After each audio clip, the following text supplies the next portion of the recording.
반갑습니다. 저는 현재 53세의 여성이며 딸을 하나 키우고 있는 엄마입니다. 저희 딸은 보잘것없던 제 인생의 유일한 축복이기도 하죠. 끔찍한 일 때문에 이혼을 했고 떠올리기도 싫은 게 바로 제 결혼 생활이었는데도 딸을 위해서라면 다시 그 사람과 결혼할 각오를 할 정도로요. 그게 아니었다면 솔직히 2번은 겪고 싶지 않습니다. 제 인생 전부가 부정당하는 그런 느낌이었거든요. 하지만 돌이켜보면 그때 저 역시도 확실히 문제가 있긴 있었습니다. 왜냐하면 결혼 전부터 저는 돈이 결혼을 유지해주는 것이고 행복은 돈으로 살 수 있다고 생각하는 사람이었거든요. 막말로 돈으로 살 수 없다고 하는 건 돈이 부족해서라고 생각을 하고 있었죠. 그런 생각을 하게 된 이유는 좀 더 거슬러 올라가야 합니다. 제 나이 14살에 어머니가 위암 판정을 받았을 때였죠. 자꾸만 속이 답답하다고 식사도 거부하시고 끙끙 앓다가 몇 달 만에 간 병원에서 너무 늦게 알게 된 거였습니다. 헌데 수술이다 입원이다 상담하면서 이야기가 나오자 아버지는 의사에게 버럭 소리를 질렀죠.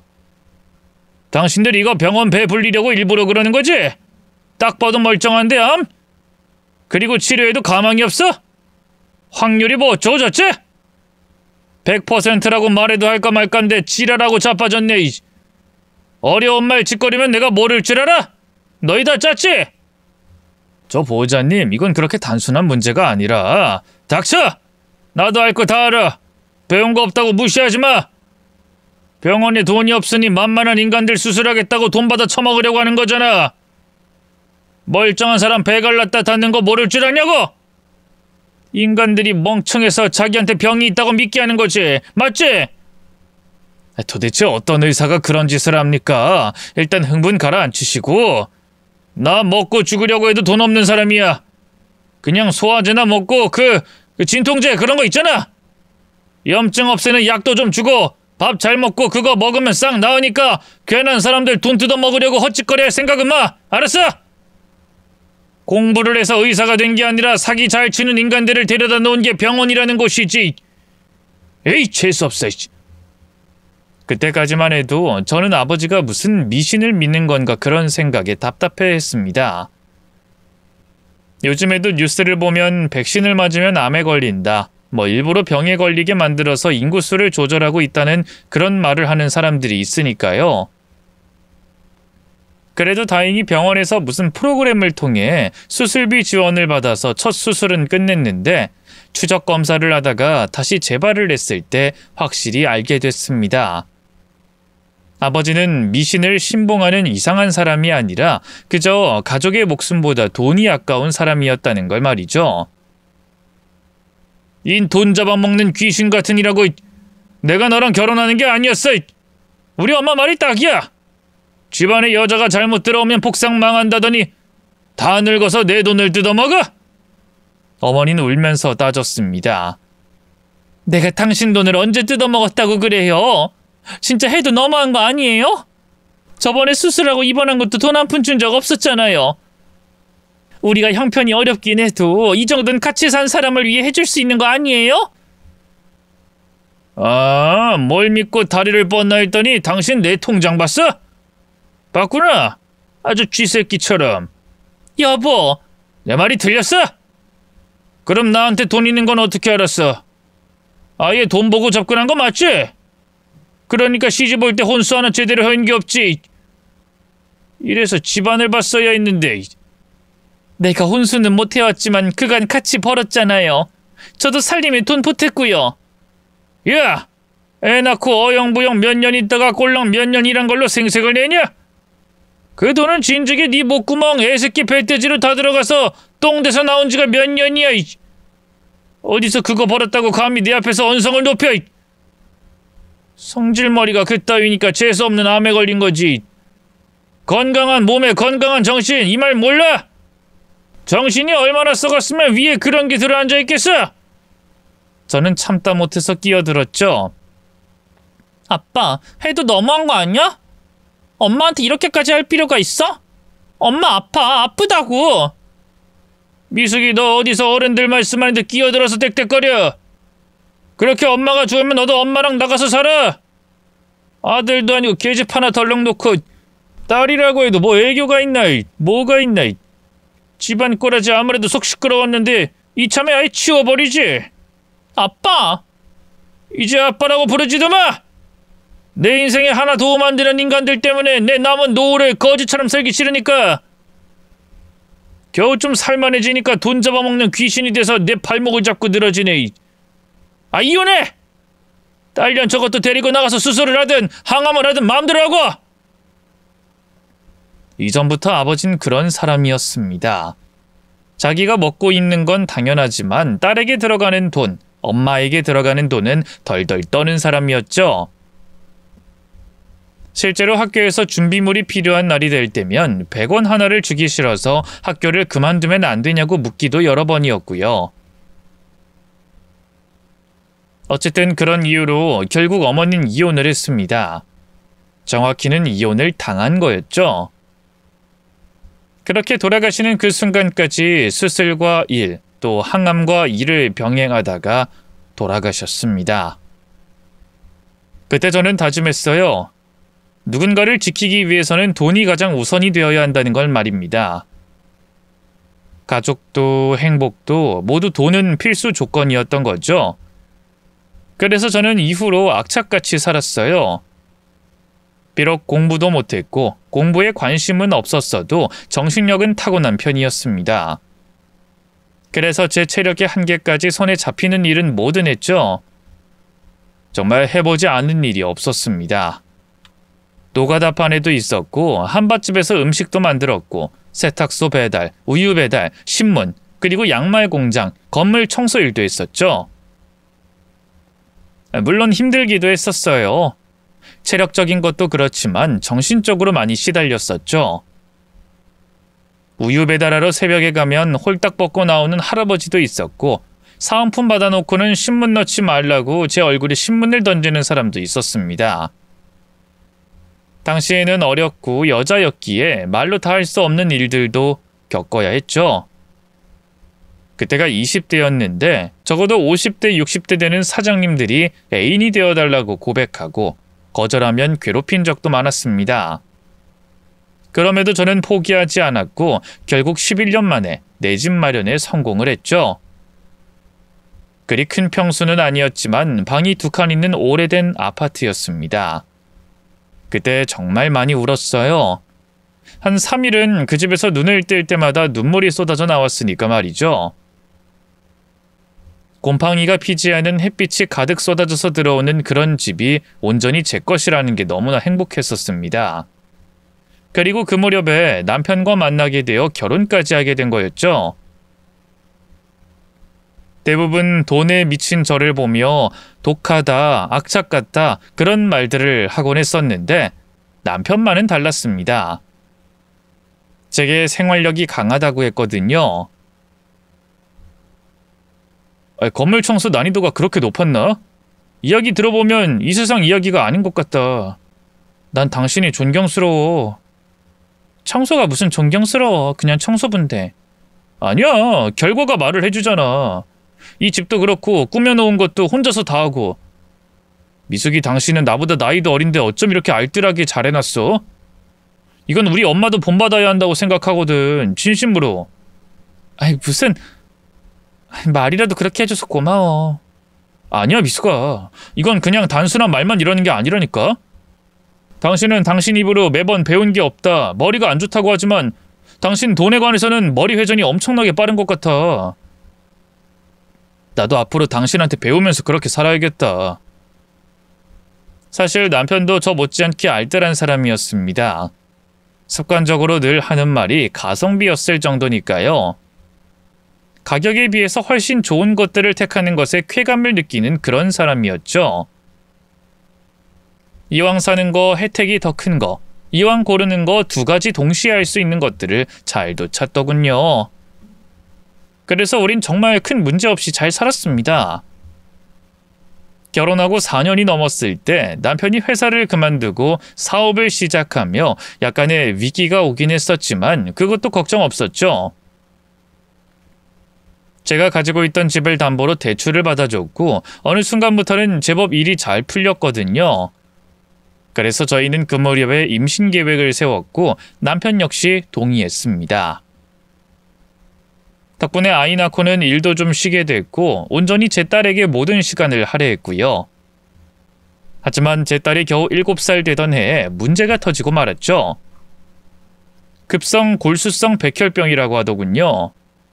주로 성인들이 걸리는 질환이었는데 아주 낮은 확률로 소아나 청소년도 해당이 되는 질환이었습니다. 이게 문제인 이유는 골수에서 정상적인 혈액세포가 아닌 비정상적인 백혈구가 너무 많이 생겨나면서 결국 적혈구, 백혈구, 혈소판 같은 중요한 세포들이 제대로 만들어지지 않거든요. 거기에다가 저희 딸의 경우는 화학요법만으로는 충분하지 않아 조혈모세포 이식이 필요한 상태였던 겁니다. 이때부터 갈등이 시작됐죠. 남편은 매번 저만 보면 한숨을 쉬며 물었습니다. 그래서 얼마라고? 저는 어이가 없었죠. 지금 돈이 중요해? 병원에서 이제까지 있다가 온 사람한테 다짜고짜 돈 이야기야? 그럼 돈이 안 중요해? 아무래도 요즘 사업이 이전 같지도 않은 상태라고 했잖아. 이미 앞서서 화학치료인가 항암인가 끝냈는데 이번엔 또 뭐? 골수? 미치겠다. 당신 그러고도 우리 딸 아빠가 맞긴 해? 어쩜 그런 말을 할 수가 있어? 현실적인 거야. 난 충분히 내 딸에게 할 수 있는 치료비를 지급했고. 무슨 결제? 우리 딸이야. 당신 딸이고. 지급했다니? 말꼬리 물고 늘어지지 마. 알아보니까 수천, 1억까지도 든다고 하던데 거기에 다달이 수백은 치료제로 또 내야 하고. 우리가 형편이 나쁜 건 아니지만 여유롭지도 않아. 그거 주고 나면 이제까지 번 돈 다 날리는 거랑 똑같다고. 아니 내 사업이 대박이라도 났어? 그냥 입에 풀칠하는 수준인 거 알면서 왜 그래? 머리를 달고 있으면 제발 좀 현실적으로 생각을 해. 현실. 황금 알에 낳은 거위배를 가르자고 당신이 지금 말하는 거야. 알긴 알아? 다 날려도 그렇게 해야지. 갈라야 하면 갈라야지. 여기서까지 가성비를 따지는 거야? 나도 그러기 싫어. 근데 당신도 애 낳은 뒤에 일 한 번 한 적 있어? 없지? 나도 당신처럼 병원에 앉아서 우리 딸 힘내 이런 거 하고 싶어. 근데 현실적으로 생각하는 사람도 하나는 있어야 하는 거 아니냐고. 길 가는 사람 자꾸 물어봐라. 감성만으로 이 상황을 극복할 수 있는지. 그리고 가성비? 그게 왜 나빠? 그것도 중요하지. 돈을 쓴 만큼 결과가 있어야 나도 보람이 있는 거 아니야? 이제까지 쓴 치료비며 뭐며 그게 소용없다는데 힘 안 빠질 사람 있어? 이해는 하겠는데 말 그렇게 하지 마. 애초에 당신 사업 자금은 누구 돈으로 시작했어? 내 돈이야. 내 아파트 담보로 대출받아서 가능했던 거라고. 그게 없어지는 게 뭐? 그걸로 번 돈이 우리 딸보다 더 중요하다 생각해? 그럼 그 뒤는? 그 뒤에 또 재발하면 어쩔 거야? 그때도 또 이럴 거잖아. 솔직히 따지면 지금도 그런 상황 아니야? 그땐 그게 마지막 치료인 것처럼 굴더니만 이러다가 죽으면 왜 재수없게 그런 말을 해? 미숙이 너 정신 차려. 무조건 잘 될 거라고 생각하는 것 자체가 사람을 무너지게 만드는 거야. 최악의 최악까지 생각해야 계획이라는 게 나오는 거고. 그땐 흥분해서 화를 내긴 했지만 남편 말이 틀렸다고 생각하진 않습니다. 현실적으로 저희가 그리 형편이 넉넉한 건 아니었죠. 사업을 유지하는 거지 소위 말해 대박이 나진 못했습니다. 제가 굳이 일을 안 해도 될 정도로 버는 수준이었을 뿐이지 어떤 달에는 카드로 한 달 생활을 하기도 했었으니까 말이죠. 하지만 그때 당시에 남편의 표정과 말투, 짜증난다는 데 한숨 쉬는 게 너무 거슬렸었어요. 꼭 저희 아버지를 보는 그런 느낌이 들었기 때문이었습니다. 돈에 미친 저와 가성비에 환장하는 남자의 조합은 돈 모으고 돈을 벌기엔 최고였을지 몰라도 그 이상은 불가능했던 거죠. 아니, 애초에 그 만남 자체가 실수였던 겁니다. 실제로 남편은 얼마 안가 제 결혼과 선택이 실수라는 걸 확인시켜줬죠. 우리 이혼하자. 깔끔하게 여기까지 하고 갈라서자고. 갑자기 또 왜 그러는 건데? 이 상황에서 그런 이야기를 왜 해? 이제 당신이랑 난 결이 안 맞는 것 같아서 못 살겠어. 이 정도면 해답이 됐을까? 해답을 요구하고 있는 걸로 보여? 우리 딸이 생사를 넘나들고 있는데 지금 말이 되냐고. 제 말에 남편은 한숨을 푹 쉬었습니다. 이거 봐, 또 감정적인 거. 내가 당신이랑 결혼했을 때만 해도 당신 눈빛은 늘 살아있었어. 돈을 벌겠다는 욕심도 있고 도끼도 있어서 당신이랑 결혼했지. 근데 지금은 애한테 미쳐가지고 집안 살림을 다 거덜낼 그런 여자처럼 구는데 어떻게 앞으로 함께 살아? 야! 네가 그러고도 아빠야? 왜? 자식 일이라면 무조건 눈 돌아야 된다는 법 있어? 나도 초보 아빠야. 애만 태어나면 부모라고 무조건적으로 헌신하는 게 법으로 정해졌어? 아님, 뭐 타고나는 건가? 근데 어쩌라고. 난 그런 부성애 같은 게 전혀 한 방울도 없는 것 같은데. 미친놈. 넌 진짜 미쳤어. 비난한다면 달게 받을게. 그런다고 해서 현실이 뭐가 달라지는 줄 모르겠지만. 어쨌든 난 아이보다는 내 사업, 내 돈이 더 중요한 사람이야. 그리고 나한테 결혼은 아내와 내가 하는 2인 삼각경기라고 생각했어.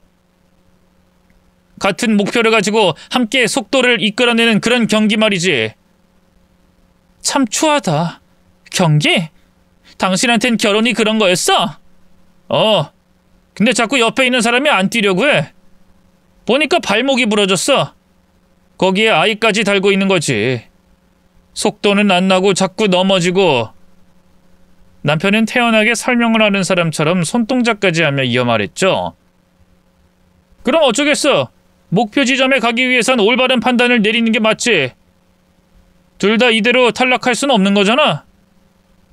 이쯤 했으면 발목에 묶인 줄은 뜯어내야 하는 거고. 내 가치관은 그래. 그러니까 당신이 좀 이해해줘. 남편은 달라진 게 아니었어요. 애초에 그런 인간이었던 거죠. 저 역시 알고 있었음에도 선택했기에 누굴 원망할 수도 없었습니다. 원망해야 했다면 그 당시에 저를 뜯어말리고 싶었죠. 하지만 과거의 나에게 저 인간은 가성비만 밝히는 최악이고 결혼은 2인 삼각경기로 하는 머저리야 라고 말해봤자 소용은 없었을 겁니다.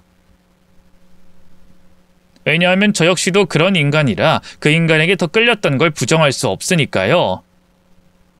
제 발등을 제가 찍은 꼴이었죠. 하지만 저는 이혼은 해줄 생각이 없었습니다. 남편 역시도 소송을 통해서 이혼하지도 못할 것이고 저는 딸이 낳을 때까지는 그 인간을 놔줄 생각이 없었어요. 이것만큼은 이성적으로 생각한 거죠.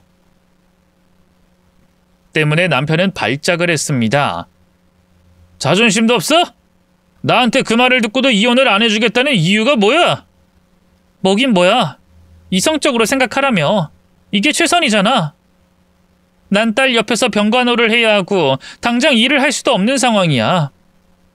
돈은 당신 사업대에 묶여있고. 그러니 적어도 완치될 때까지 쭉 이렇게 있을 거거든? 어때? 제법 이성적이지? 와, 생각보다 독하긴 하네. 어이가 없다. 왜?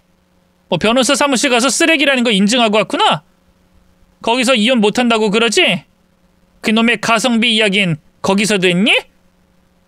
진짜로 그랬는지 남편은 뜨끔하더군요. 좋아. 나 솔직히 말할게.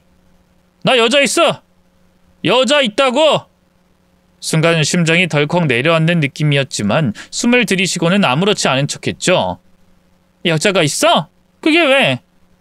그걸 들으면 당장 자존심에 이혼해 줄 줄 알았니? 그것도 당신을 사랑할 때나 할 짓이지. 지금 당신 보면 가성비밖에 생각이 안 나. 그나마 가성비 좋아서 데리고 있는 인간한테 고작 여자 문제로 뭐가 달라지는데? 뭐? 가성비? 내가 지금 가성비 남편이라는 거야? 글쎄, 정확힌 가성비도 아니지. 당신은 한마디로 중국산 짝퉁 남편이었지. 필요한 것 같아서 품절되기 전에 얼른 구매했는데 제품은 부실하고 기능은 허접하고. 근데 일단 돈은 줬으니까 쓰다가 이사 갈 때 버려야지 하는 그런 제품. 야, 미숙이다! 그러는 넌 뭐 멀쩡한 줄 알아? 요즘 만나는 그 여잔 이름이 뭔지 알아? 미진이야, 미진. 너보다 훨씬 어리고 또 성격도 화끈하지. 미숙이랑 미진 이름이 한 끗 차이인데 어쩜 그렇게 이름 따라서 가는지. 당신은 이름처럼 참 촌티나, 알아? 그런 말 외에도 신체적인 부분까지 비교했고 제 자존감은 바닥까지 떨어졌죠. 그날 저는 병원 화장실에서 물 받아놓고 그렇게 울었습니다. 아무렇지 않은 척 웃어주고 오긴 했지만 상처를 받지 않은 건 아니었죠. 언제부터 그랬는지 또 왜 불륜까지 저질렀는지 따지고 싶었던 것도 겨우 참았습니다. 딸을 살리기 위해서 그 정도 수모는 견딜 수 있을 거라고 그렇게 생각했어요. 하지만 남편은 그것도 참아줄 리가 없었습니다. 제게 투자받았던 돈을 돌려주겠다고 회유도 하고 또 화도 내봤지만 소용이 없자 일을 저질러 버린 거였죠. 바로 미진이라는 여자를 제 앞에 데리고 온 겁니다. 당시 제가 40대 초반이었으니 그 여자는 30대 중반 정도 됐을 겁니다. 바짝 마른 몸인데도 가슴은 컸고 머리는 늘 한쪽으로 기울어져 있었죠. 목이 아픈 건지 아니면 일부러 그러고 다니는 건진 모르겠지만 사람을 늘 깔보는 듯한 느낌이 들었습니다. 화장은 엄청나게 진했는데 무엇보다 눈빛이 쎄하더군요. 저를 보는 첫 마디가 그거였습니다. 아줌마, 우리 오빠 놔줘. 질척거리지 말고 썩 꺼지라고. 남편은 그 말을 하는 미진 씨를 사랑스러운 눈빛으로 봤고 저는 어이가 없었죠. 당신 이거 불륜이고 고소하면 당신도 그냥은 못 넘어가요. 지금 알고도 이러는 건가요? 더구나 이건 명백히 주거 침입인데. 알지 왜 몰라? 근데 아줌마, 난 말이야 그런 걸 무서워해 본 적이 없어.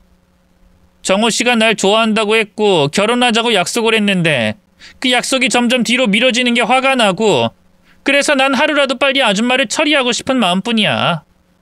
이봐요. 제가 소리를 지르자 여자는 탁자에 있던 물컵을 벽으로 던지더군요. 팡 하는 소리와 산산조각이 났는데 그 조각 중에 하나를 들어서 자기 손끝에서 굴렸죠. 나 화나게 하지 마. 언성도 높이지 말고. 나 당신 경찰에 신고할 겁니다. 해. 얼른 하라니까? 근데 후회한다? 30? 아니 40대라고 했나? 앞으로 살 날이 더 남았잖아. 지금 날 협박하는 건가요? 남편이랑 불륜이나 저지른 주제? 협박? 난 진심인데 그렇게 들렸나? 근데 아줌마, 난 내가 한 번 점 찍은 건 절대로 안 놓쳐. 나는 한 번도 가지고 싶은 걸 못 가져본 적이 없거든. 오빠는 내 거야.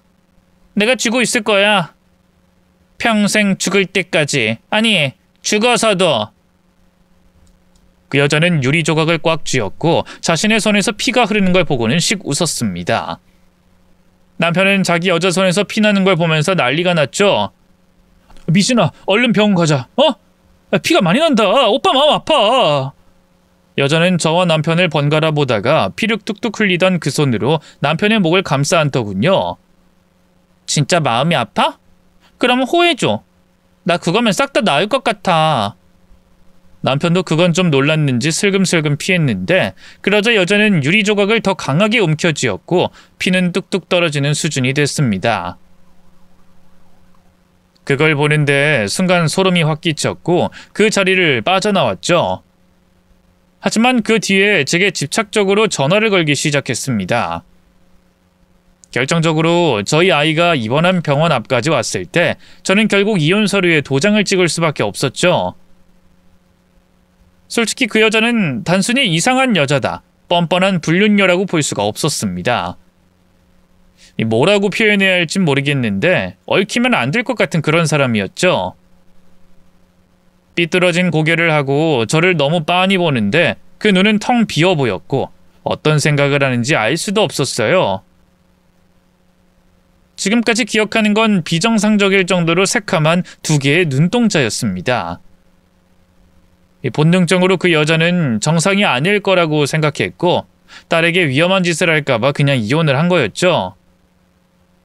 다행이라고 해야 할지 이혼 당시 조건은 제게 유리하긴 했습니다. 남편은 이전에 제게 빌려간 돈을 다 돌려줬고 위자료까지 군말 없이 넘겨줬어요. 그래놓고 자신이 승자라는 듯 마지막엔 이런 말까지 했습니다. 이 정도면 치료비에 비해서는 싸게 먹혔네. 난 이제 인생의 새로운 출발을 할 거야. 다른 사람과 경기를 나갈 거고. 그러니 당신은 거기서 그러고 평생 구질구질하게 살아. 계산해보니 당신도 이제 돈도 얼마 없던데. 입원비에 치료비에 빚도 생겼을 거고. 치료 다 끝나고 나면 남은 돈이 없을 테니 폐지라도 줍던가. 과연 그럴까? 당신이야말로 천벌을 받을 거야. 친딸한테 이러는 놈이 멀쩡히 살 수 있겠니? 땅을 치면 지금 이 순간을 후회할 거야. 제 말에 남편은 배를 잡고 웃는 신용을 하더군요. 드라마 작가들이 다 아줌마라 그런가? 이런 망상을 왜 하는지 모르겠네. 세상에 인과응보가 있다고 생각해? 미수가, 그런 건 없어. 그냥 잘 사는 놈들은 계속 잘 사는 거야. 후회하고 땅을 치곤 개뿔. 쓸데없는 상상하지 마. 조강지쳐 버린 놈들 중에 못 사는 놈들 난 본 적 없거든? 오히려 일을 가는 그 조강지쳐들 혼자서 후회할 거야, 나 없이 살면 깨닫겠지 이러면서 입에 겨우 풀칠하는 게 현실이고. 그리고 잘 들어. 비록 내가 너한테 돈을 털렸지만 가성비로 따지면 훨씬 저렴하게 너 떨궈낸 거니까. 이겼다고 생각도 말고. 진짜 너 같은 인간이랑 결혼한 게 잘못이었어. 그래? 난 잘했다고 생각해. 난 후회는 안 해. 덕분에 내 사업이 안 망가진 것도 인정하고. 그러니 내가 값진 조언 하나 해줄까? 미숙이 너처럼 살면 평생 성공 못해. 두고 봐. 늘 그 바닥에서 살게 될 테니까. 절대로 내가 있는 곳까지 기어도 못 올 거라고. 그 재수없는 인간의 말은 그 뒤로 저를 쫓아다니기 시작했죠. 남편이 불륜을 저지른 것보다 저에 대해서 막말을 했던 것보다 평생 성공 못한다는 말이 체한 것처럼 내려가지 않았습니다. 특히나 딸이 골수이식에 성공해 완치를 한 이후에는 더욱 조급해졌죠. 무려 5년이라는 시간이 흘러가 버렸던 겁니다. 딸이 건강해진 것은 너무나 행복하고 하늘에 감사한 일이었지만 그 뒤는 앞으로 살아가야 할 현실만 남아 있었으니까요. 더구나 제 나이는 40대보다 50대에 더 가까워졌고 그만큼 할 수 있는 일이 많이 줄어 있었죠. 아마 제 나이대 분들은 다들 아실 겁니다. 어떤 곳은 나이가 너무 많다면 안 뽑아주기도 하고 또 시니어 모집에는 밀리는 애매한 나이라는 걸 말이죠. 그건 정부 지원 사업이나 모집에서도 마찬가지였습니다. 마치 나라에서 그 나이에는 다 이뤘어야 해 라고 저를 비난하는 것처럼 느껴질 정도였죠. 때문에 저는 또다시 청소 일을 하게 됐습니다. 주로 신축 아파트 입주 혹은 이사 후 청소가 주 업무였죠. 일주일인가 교육을 받고 비싼 청소용품을 구입한 뒤에 할 수 있는 일이었습니다. 불만이 없다고 말할 순 없지만 그래도 좋았네요. 특히나 제 딸이 너무나 큰 힘이 돼줬죠. 엄마 걱정 마. 내가 공부 진짜 열심히 해서 엄마 호강시켜 줄 거야. 진짜야. 지금도 충분히 잘하잖아. 너무 무리하지 말고. 알지? 무리 안 해. 엄마 닮아서 난 머리가 너무 좋은 거지. 날 닮긴 무슨. 엄마는 솔직한 말로 공부 진짜 못했어. 아니야. 엄마랑 난 꼭 닮았어. 그러니까 내가 이렇게 공부를 잘하는 거잖아. 내가 진 거야. 딸은 그간의 병원에서 오랜 시간을 보낸 만큼 남들보다 더 많은 노력을 해야 했습니다. 그런데도 힘들다는 내색도 안 하고 알아서 척척 잘해줬죠. 진짜로 머리도 좋은 편이었기에 성적도 학년이 바뀔 때마다 더 올라갔고요. 저 때문에 무리해서 그런 건 아닌지 걱정도 됐지만 그런 딸을 보며 저 역시도 더 힘내서 일을 했습니다.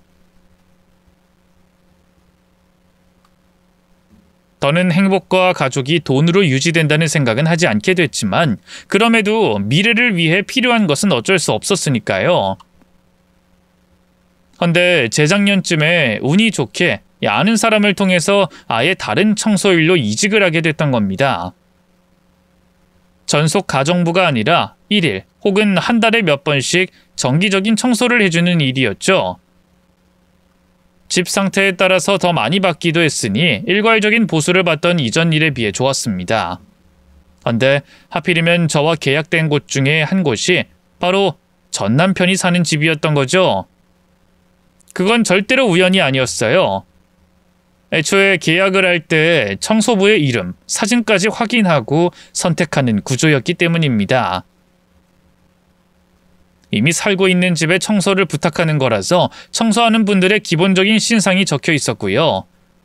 실제로도 제가 첫날에 찾아갔을 때 남편은 기다렸다는 듯 그곳에 있었죠. 야, 이게 얼마만이야? 이렇게 만나게 될 줄은 몰랐네. 그치? 저는 화가 나는 걸 꾹꾹 참고는 말했습니다. 일부러 나 선택한 거 알아. 예약할 때 날 골랐던 거잖아. 왜 아닌 척해? 이에 남편이 어깨를 으쓱하더군요. 그랬나? 난 몰랐는데. 그냥 집이 워낙 넓어서 치워줄 아줌마 아무나 선택했는데 그게 하필이면 당신이었던 거야. 근데 이렇게 또 보니까 참 안쓰럽다.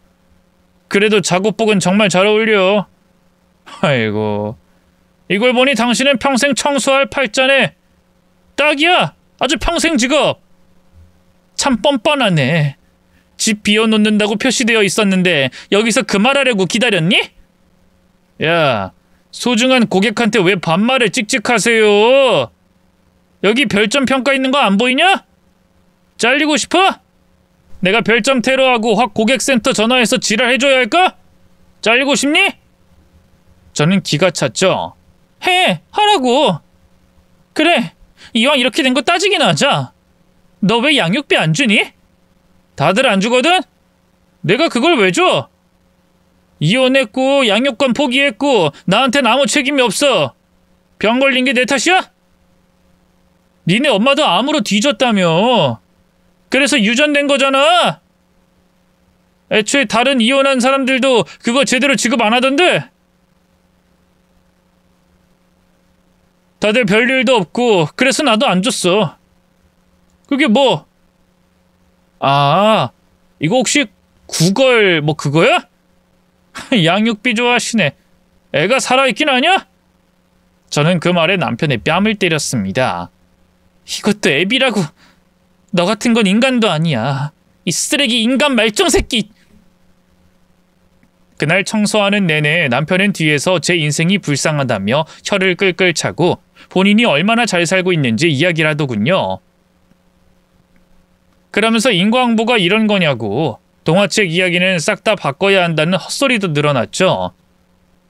그런데 더 웃긴 건 그때는 일일권을 끊었기에 더는 볼 일 없다고 생각했는데 별점 5개와 함께 정식으로 저를 계약자로 집었다는 겁니다. 한 달뿐이긴 했지만 그 인간을 보는 것만으로도 속이 뒤틀리는 상황에 무섭기까지 했죠. 혹시나 미진이라는 여자를 다시 마주치는 게 너무나 껄끄러웠던 겁니다. 그 성격의 전철을 만난 걸 알면 해코지라도 하진 않을지 덜컥 겁이 났죠. 그런데 3번째 방문했을 때 알게 된 겁니다. 남편이 재혼한 여자는 미진이 그 여자가 아니라 아예 모르는 여자라는 걸 말이죠.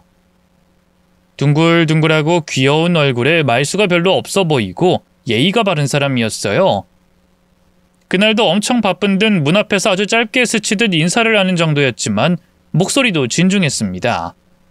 헌데 전 남편은 기다렸다는 듯 그 상황에서도 저를 상처 줄 생각만 하더군요. 밖에서 봤냐? 우리 윤정이. 엄청 어리지? 내가 원래 이 정도 능력은 있단 말이지. 어린 것뿐이겠어. 능력도 있어서 엄청 좋은 회사 다녀. 집안도 빵빵하고. 끼리끼리라고 해야 할까? 이 넓은 아파트를 좀 봐라.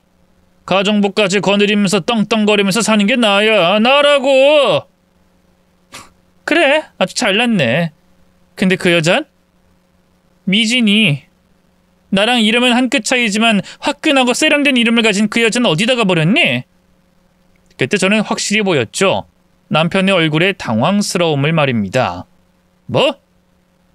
그냥 헤어졌지. 남녀 사이란 게 그래. 원래 다 그러는 거야. 인연은 따로 있고. 그래? 그럼 너 전처 만나고 다니는 건 알아? 아냐고. 당연히 알지. 내가 그런 걸 속일까봐? 협박도 좀 정성껏 해봐라.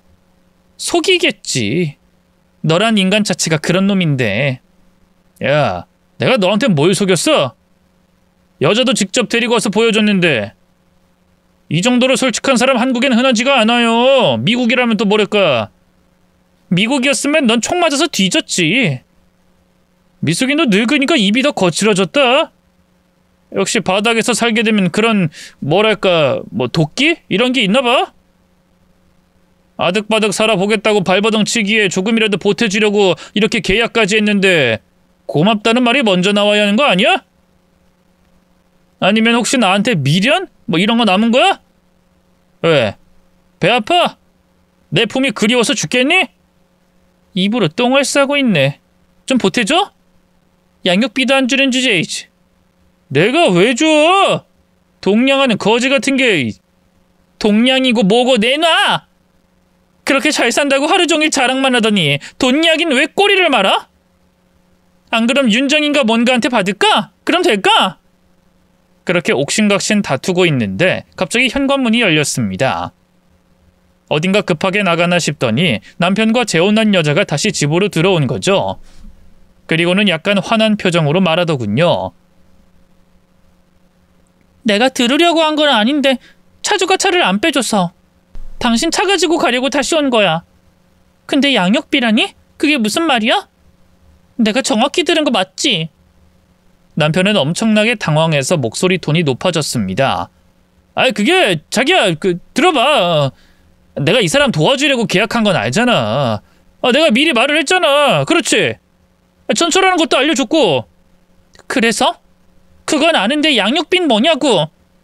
그니까 나도 답답해 죽겠어. 뻔뻔하게 어디서 양육비를 달라고 하는 건지. 이 거지 근성은 절대로 속일 수가 없다니까. 얼른 내가 계약 해지할게. 작은 동정심도 받을 자격 없어. 남편이 자신의 아내에게 저에 대한 말을 했다고 했지만 믿지는 않았습니다. 누구라도 전처가 자기 집을 청소한다고 하는 걸 허락할 일이 없다 생각했으니까요. 헌데 정말 저를 이미 알고 있었던 것 같았죠. 그런데도 제게 그렇게 예의 있게 인사를 했다는 게 의아할 정도였습니다. 헌데 그 여자는 공과 사 구분을 정확히 하는 그런 사람이었어요. 한참 제 전 남편의 말을 듣더니 제게 차갑게 말했습니다. 계약은 여기까지 하는 걸로 하죠. 양심이 있으세요. 죽은 아이는 양육비 지급을 하지 않아도 되는 거거든요? 너무 뻔뻔하시네요. 저는 너무 어이가 없어 남편을 봤는데 제 눈을 피했죠. 그제서야 전 남편이 제 딸이 죽었다고 거짓말을 했다는 걸 알게 된 겁니다. 누구 딸이 죽었다는 건데요? 무슨 말을 들었는지 모르겠지만 저희 딸 살아있어요. 그러자 전 남편이 오히려 화를 내며 끼어들었죠. 당신 미친 거야? 우리 딸은 죽었잖아. 도대체 어쩌다가 이 지경까지 된 거야? 정신 똑바로 차려야지. 이혼할 때도 내가 그렇게 병원 치료 권했잖아. 남자들 만나고 다니지 말고 일 열심히 하면서 살라고. 내 재산도 다 내어줬었고. 너야말로 미쳤니? 지금 누굴 정신병자로 몰아? 그리고 남자? 넌 입 닥치고 그쪽이 말해봐요. 윤정씨라고 했나요? 무슨 말을 들었는지 저도 알아야겠으니까. 그게 그쪽 딸이 죽기 전부터 외도를 저질렀고 이 사람은 그래도 딸을 위해서 이혼을 하지 않고 참아줬다고 그렇게 들었어요. 근데 딸이 죽고 나서 큰 충격을 받았고 사업까지도 접게 됐다고. 아닌가요? 저는 남편이 끼어들까봐 빠르게 반박했죠. 사업 망한 건 모르겠지만 제 딸 살아있고 바람을 피운 건 제가 아니라 남편이죠. 하지만 그쪽에서는 제 말을 믿어주지 않았습니다. 저도 어이가 없었지만 제가 그 여자였다고 해도 그럴 수밖에 없었을 것 같은 정황이 있었어요. 일단 그 인간이 제 딸의 제사를 지내고 있었다고 했습니다. 매년 납골당에 혼자 다녀오겠다고 하고 슬퍼하기까지 했다더군요. 멀쩡히 살아있는 제 딸의 제사를 지낸다는 게 너무 끔찍해서 치가 떨렸습니다만 미리 손을 써놓은 덕에 저는 졸지에 남자의 미친 여자가 되어 있었죠. 제가 사진을 보여줘도 자기 딸이 아니다, 거짓부렁이라고 했고 저는 당장 증명할 수 있는 게 없었습니다. 그러다 문득 그 상황 자체가 너무 화가 났고 평소라면 절대로 떠올리지 않았을 그 여자가 떠올랐죠. 하나 있네, 이 상황. 이 모든 걸 한 방에 정리해줄 여자, 미진이. 그런데 그 이름에 남편이 거의 발작을 했습니다. 미쳤어? 본인도 너무 큰 소리를 내서 놀란 듯 애써 태어난 척했지만 윤정 씨의 얼굴이 어두워졌죠. 미진이가 누군데? 자기야, 그냥 해본 말이야. 그냥 알잖아. 그 전처가 미친 여자인 거. 불쌍해서 내가 돈이라도 좀 줄까 했는데 우리 사이가 질투가 나서 이런 짓을 하는 것 같아. 미련이 남았나 봐. 저는 휴대폰 액정을 두 사람이 볼 수 있게 돌리고 통화 버튼에 엄지를 올렸죠. 그러자 전 남편이 갑자기 무릎을 꿇었습니다. 제발! 아니, 그 번호를 왜 아직도 들고 있어? 당장 그만해. 당장! 저는 대답 대신 씩 웃고는 통화 버튼을 눌렀죠. 남편은 제게서 폰을 빼앗으려고 하다가 결국은 윤정 씨에게 이전의 일들을 빠르게 말했죠. 이전에 아주 잠깐 친하게 지낸 여자라는 시기였는데 만나다 보니 자신을 괴롭히고 집착해서 거의 죽을 뻔했다고 말입니다. 그래서 그 여자 때문에 이사를 4번 이상 했다고 하더군요. 이에 윤정 씨는 이상한 걸 느꼈는지 물었죠. 근데 왜 아깐 거짓말했어? 그냥 사귄 게 아니니까. 근데 전처는 이전부터 오해를 갖고 자꾸 추궁하고 혼자 망상한 거지. 그래서 난 자기까지 신경 쓰이게 하기 싫었어. 알잖아, 나 거짓말 절대로 안 하는 사람인 거. 그냥 스토커였어. 미진이란 여자는 거의 악마 같았다고. 내가 그 여자만 아니었으면 사업도 그렇게 넘어가진 않았을 거고 내가 이렇게 살진 않았을 거라고. 저는 어이가 없어서 웃고는 윤정 씨의 눈을 보면 똑바로 말했습니다. 들었죠? 아까 분명 제 아이 죽고 슬픔 때문에 사업이 망했다고 했는데 어째서 그 여자 때문이라고 다시 망했다고 하는 건지. 이래도 제가 거짓말하는 건가요? 억울해서 못 살겠으니 그 여자한테 주소도 보낼게요. 누구 말이 맞는지 한번 확인해 보자고요. 근데 조심하셔야 될 거예요. 저 그 여자 무서워서 이혼한 거니까. 그쪽도 아마 그렇게 될 수도 있지 않을까요? 제 말에 전 남편은 미쳤냐면서 사색이 되어 발을 동동 굴렀어요. 그리고는 윤정 씨와 약간의 언쟁을 하다가 결국 이실직고를 했습니다. 너무 좋게 포장하려고 해서 제가 하나하나 정정해줬지만요. 넓고 좋은 브랜드 아파트에 살기에 성공이라도 한 줄 알았던 전 남편의 삶도 평탄하진 않았던 것 같습니다. 처음에는 시원하고 화끈한 성격을 좋아했지만 그 집착은 이루 말할 수 없는 지경이었다고 했죠. 길에서 여자랑 눈만 마주쳐도 난리가 났고 어떤 날에는 아예 밖에 나가지 못하게 했다고 하더군요. 꿈에서 다른 여자랑 있는 걸 봤다고 뜨거운 물로 위협도 하고 물건을 던지기도 했다고 했죠. 그래서 큰맘 먹고 헤어지자 했더니 같이 죽자며 골프채로 머리를 때렸다고 합니다. 경찰에 몇 번이나 신고했고 마지막엔 결국 징역을 받았는데 얼마 안 살고 다시 나와서 날 찾았어. 그래서 도망치다 보니 사업도 제대로 유지를 못해서 망한 거였어. 근데 나 억울해. 정말로 그 여자 미친 여자야. 우리 일단 여기서 나가자. 아니, 이사 가자. 자기를 위해서야. 지금 당장 도망가야 한다고. 전 남편이 윤정 씨의 팔을 잡고 호소하자 그 사람은 팔을 뿌리쳤죠. 당신을 내가 어디까지 믿어야 해? 그럼 이제까지 제사를 지낸 것도 살아있는 사람 제사를 지낸 거였어? 정말 미쳤구나. 전 남편은 무릎을 꿇고 싹싹 빌기 시작하더군요. 내가 죽을 죄를 지었어. 자기한테 좀 더 잘 보이고 싶었어. 그리고 난 진짜 죽은 줄 알았고. 저 여자가 쓸모없는 가능성에 자꾸만 돈을 써서 현실적인 게 나빠? 아니잖아. 저는 그 인간의 말에 살을 더 보탰습니다. 말은 더 똑바로 해야지. 2인 삼각경기 같은 결혼에서 난 쓸모가 없어졌다. 같은 목표를 가지고 속도를 내야 하는데 발목이 부러진 것도 모자라서 아이까지 달려있으니 나까지 넘어질 판이다. 그러니 내 인생에서 꺼져라. 난 새로운 사람이랑 다시 팀을 짤 거다. 정확히 이렇게 말했지. 그리고 내 눈앞에 당신의 새로운 팀원인 미진 씨를 데리고 왔고 내가 생활력 강하다고 좋다고 사업자금 빌릴 땐 설설 기다가 이혼하고 나선 이 정도면 싸게 먹혔다고 네가 이긴 거라고 좋아했잖아. 내 딸 수술비 더 안 주려고 이혼한 이 천하의 쓰레기야. 제 설명에 윤정 씨는 비릿하게 웃더군요. 그리고 남편을 쏘아보며 말했죠. 이건 반박 못하겠지? 나한테도 2인 삼각인지 그 이야기 하지 않았니? 목표 지점이 같은 게 좋다면서.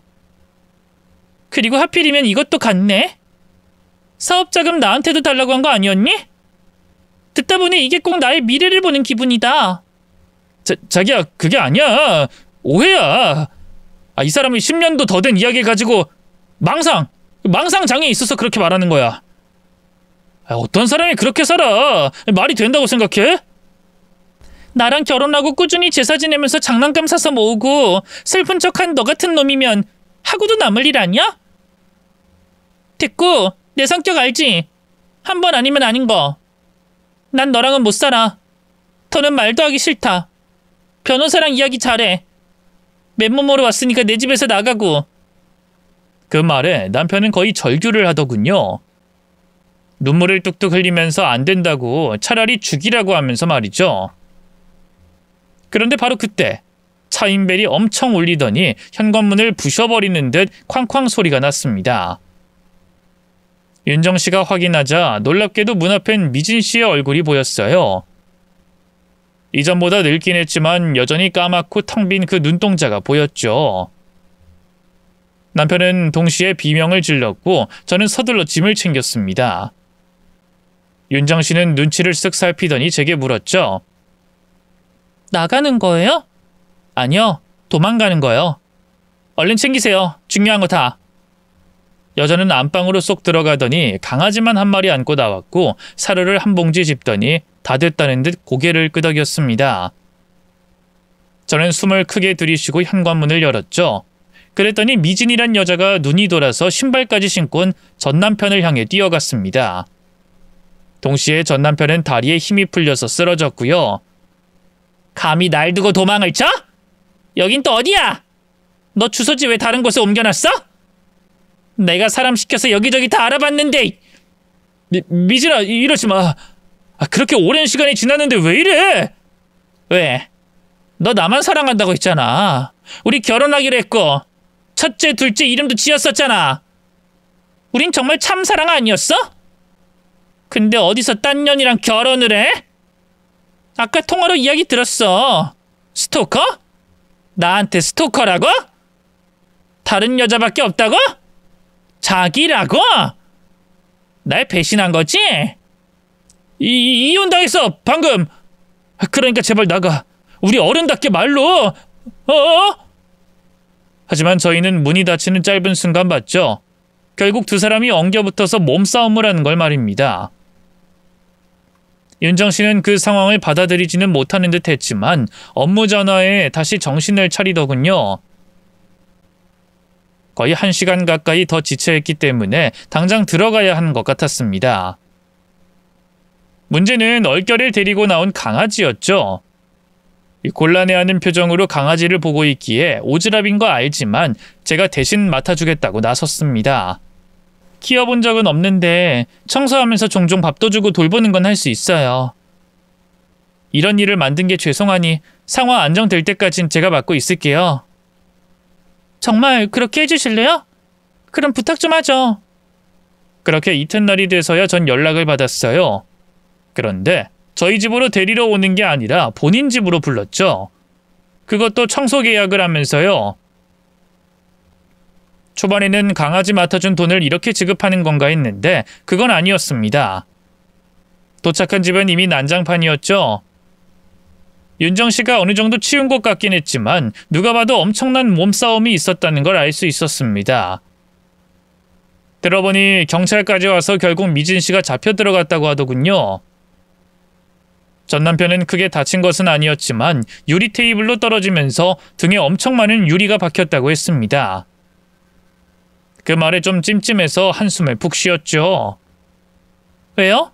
본인 탓이라고 생각하세요? 자업자득이죠. 당해도 싸다고요. 전 남편은 그렇긴 한데 딸한테 그런 짓을 한 게 솔직히 찢어 죽여도 모자랄 놈인데 윤정 씨가 상처가 좀 크지 않았을까 싶어서요. 정말 죄송합니다. 아니요. 물론 저도 처음엔 짜증나긴 했어요. 이런 복잡한 거 딱 질색이라.